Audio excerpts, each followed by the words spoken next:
Hey guys, Ryan here for Bender Wins. Hope everyone's doing well today. Here with your daily free picks. All right, guys. So, big day today. We have the college football championship game. Very, very excited for that. Show of hands out there, guys. Who likes college ball better than NFL? Who enjoys watching college more than NFL? I love football. Look, I love, it's my favorite sport to watch. I really, really enjoy sitting down watching a good football game. But I have to say, like, I'm a diehard NFL fan, like, early on. I have to say, I'm a little bit of a convert. I never got the college football junkies, like, early on in my life. I was all like NFL, NFL, NFL. But over the past few years, I'm just not talking about betting on. I'm literally just talking from, like, a fan standpoint. I enjoy watching college football more. I mean, look, at the end of the day, the games are wild. Some of the calls are crazy, but it's a fun game to watch. And look, when you lose a bet in college, it's normally due to like some kind of craziness. It feels like when you lose a bet in the NFL, you're always asking yourself, like, how could that ref do that? Or why would they make that decision? So I don't know. College to me is just, it's more pure and it's more enjoyable to watch. And so excited for college. Sad that we have to watch the season end. But happy that, we got a chance to bet on some games this year and have a lot of fun along the way. So, good stuff. So anyways, before I get into that, guys, quick recap from yesterday. Yesterday, guys, we managed to go 2-1. We went 2-1, but we had only a half unit bet on Mr. Baker Mayfield to run for under 13.5 yards, which he definitely did. We had Cleveland Browns +7. By the end of the first quarter, we looked pretty safe. Look, I mean, despite the little Pittsburgh surge at the end, it was never really in doubt. And I think, you know what?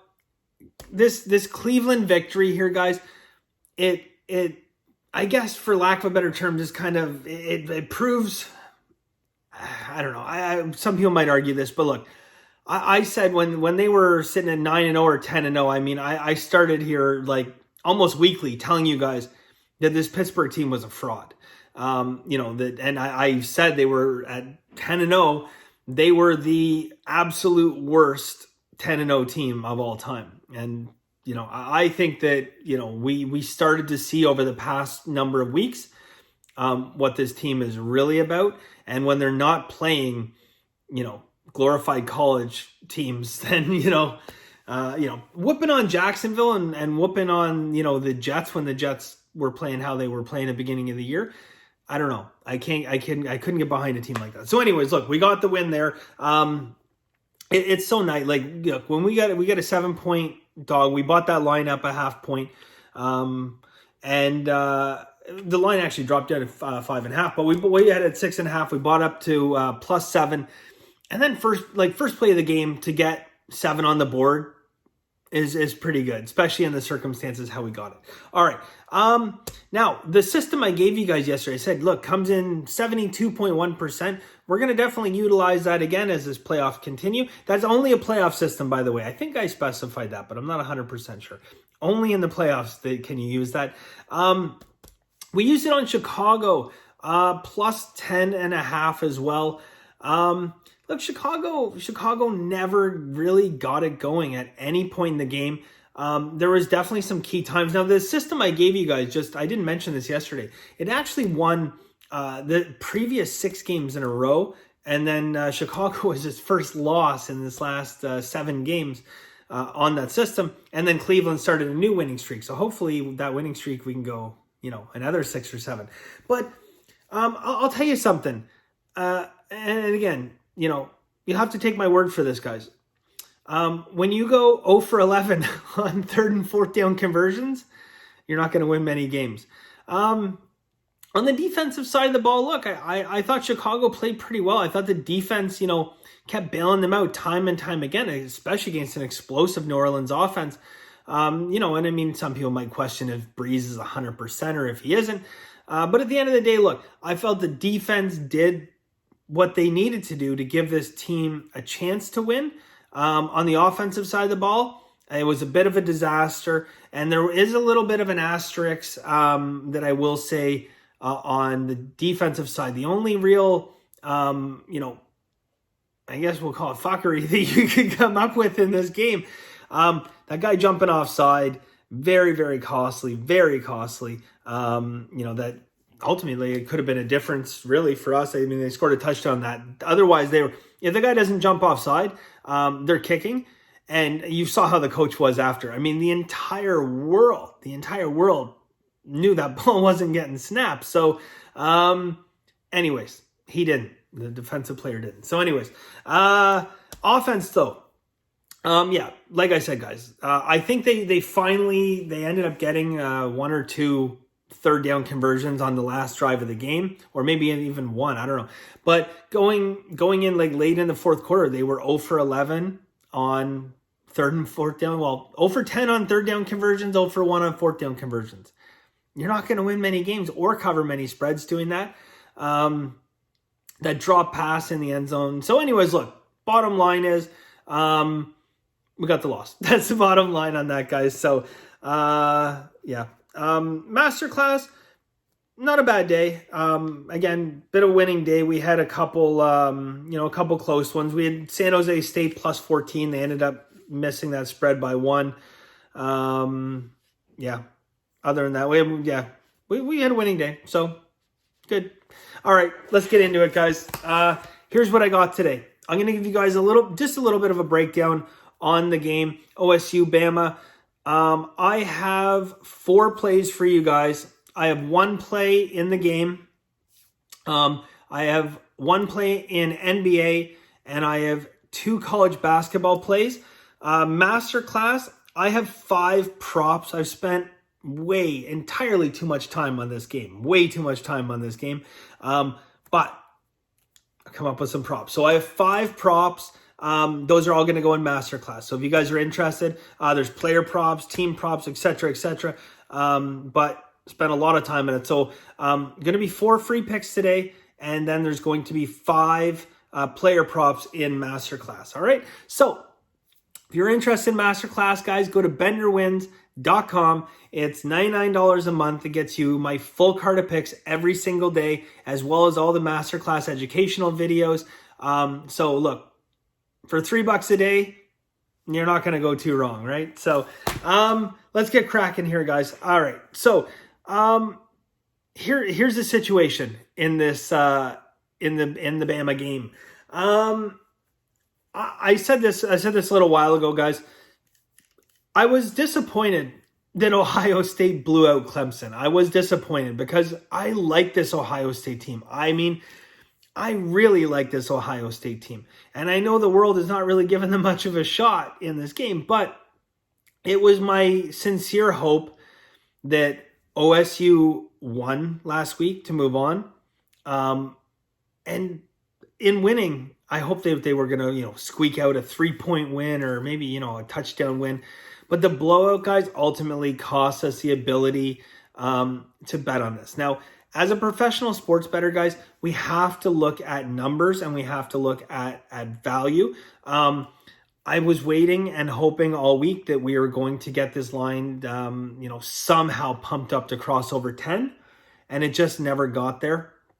So, unfortunately, I can't get behind OSU on the spread. I do have a play on the game for you guys. I can't get behind them on the spread. And look, I'm gonna look at it from this standpoint. So I look at it. Look, it's gone up to 8.5. One book has it at 9 now. So we could keep seeing this line move. The line opened at 6.5. Although I never saw it at 6.5. I only ever saw it at 7. Now it's up as high as 9. I'll give you guys a bit of a breakdown. There's 3 steam bets on the over in the game. But again, I don't love the over. I just don't. I think that these teams are obviously pretty amazing on both sides of the ball, but all it takes with a total of 74-75 is one defense to step up, one offense to falter, and that's the end of that. So, yes, there's 3 steam bets on the over. To me, it's just no bet. Again, now looking at this, look, there's 3 steam bets on Alabama. But I just can't, I can't get there. And like on Alabama, guys, there's again 3 steam bets. Look, right now, money distribution, 53% of bets, 68% of money. 53% of bets, 68% of money. I cannot get behind this Bama team going up against OSU because I think OSU has the better offense of the 2 teams. I know that's crazy, right? I think they do. Again, look, so this is look, I just said it. I can't get on the Alabama train, but I also don't want to really step in front of it either. So the 8.5 points, we never got into our double digits, which is where I felt that we needed to be. Plus 10, plus 10.5. And I'm not talking about buying it there. I mean, I'm talking about a natural plus 10.5 minus 110. We're on board there, right? I will say where I do see a bit of value, and this is where I'm going to throw out a play, okay? And again, guys, this is like when you're betting on sports, you have to think about these things along the lines of implied value and expected value in terms of, you see the word thrown around in poker and sports betting in terms, that's EV, it's expected value, right? And in this particular game, guys, the thing that jumps out at me as being interesting, I can't get on the spread. I can't get on the spread.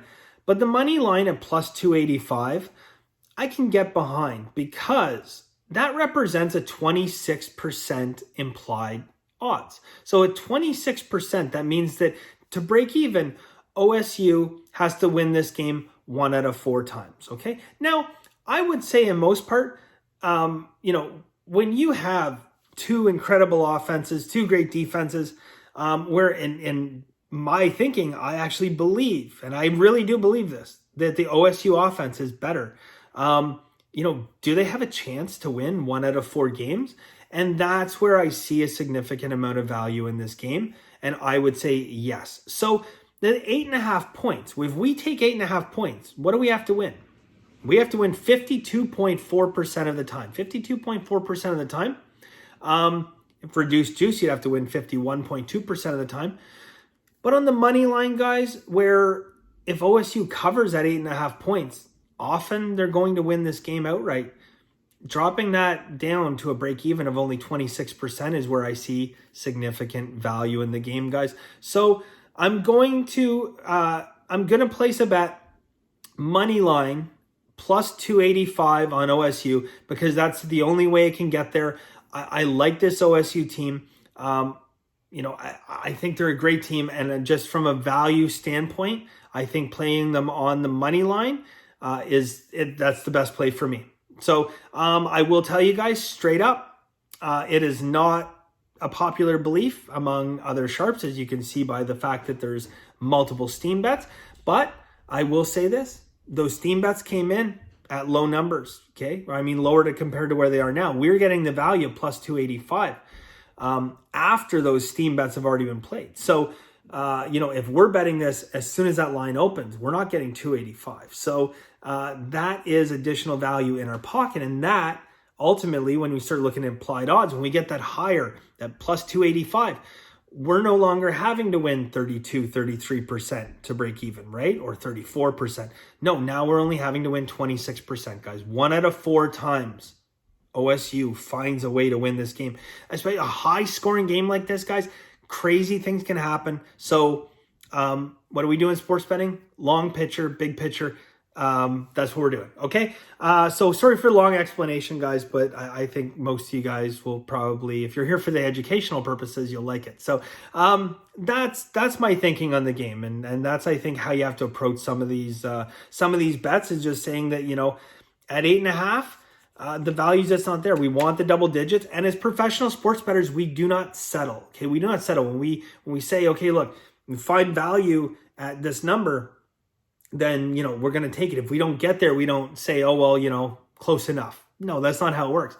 And the question then being, okay, if it's 10.5 bet, are you saying, like, are we going to take money line? Yeah, we're still going to take some money line bet if we're to ever get there. But I don't know. I just don't see it happening right now unless something major is announced. So that is our bet, guys. Bet number 1, money line plus 285. All right. So next college, no. Yeah, actually, yeah, we'll do that. We'll do college basketball. I have 2 plays for you guys. It's an added game. It is Texas Southern and Prairie View. A couple schools that some of you guys might not even know existed, but no, in Texas Southern. Texas Southern, Prairie View, guys. I have 2 bets on the same game. The first bet, we are going to go money line on Prairie View, minus 125. So money line Prairie View, minus 125. The second bet, we are going to take the over in this game. So Texas Southern Prairie View, we're going to go over 144, okay? Over 144. Now, this being an added game, what do I say to you guys? And again, I'm speaking to, maybe a smaller subsection. People live in Vegas or close to casinos, et cetera, et cetera. This is an added game, okay? This is not typically a game where, the square public bettor is going to wander in to the sports book and start laying huge money. So if you're a big bettor and you're in Vegas, use your legs, use your car, do whatever. Don't try to go and slam down the absolute house max at one book, because that's how you get on their radar, okay? And that's not where you want to be. So, especially if you're going to be a long-term winning sports bettor, and I learned this the hard way. So don't make that same mistake, guys. Okay, so, and again, we're talking about like small school, added games, okay? Because again, who walks into the sports book and wants to bet these? Sharps, pretty much. All right, so that's it, guys. We're going Prairie View minus 125 and over 144. Last game, going to NBA. We are going to take Portland money line minus 210. So Portland money line minus 210. Raptors lost a little bit of a heartbreaker last night to Golden State. And by heartbreaker, they kind of mismanaged the game. They just haven't gotten on track this year. I think I see the Raptors actually keeping it close in this game.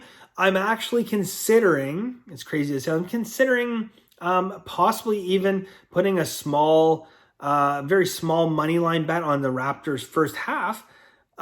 Even though I think Portland, when you give them the full game in this, guys, they're gonna get it done. They're gonna get it done in this game. So, I think the Raptors can keep it close in the first half, but once you stretch this game out further, Portland's got this. And if Portland does go in to the half with the lead, I think it's a very, very long shot the Raptors are going to come back and get it done. So that is our play there, guys.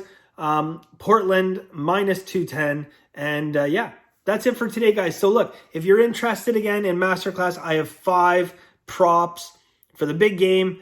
Very excited for tonight, and I hope you guys enjoy and win some money. So thank you guys very much. Really appreciate it. And as always, guys, have a very lucky day.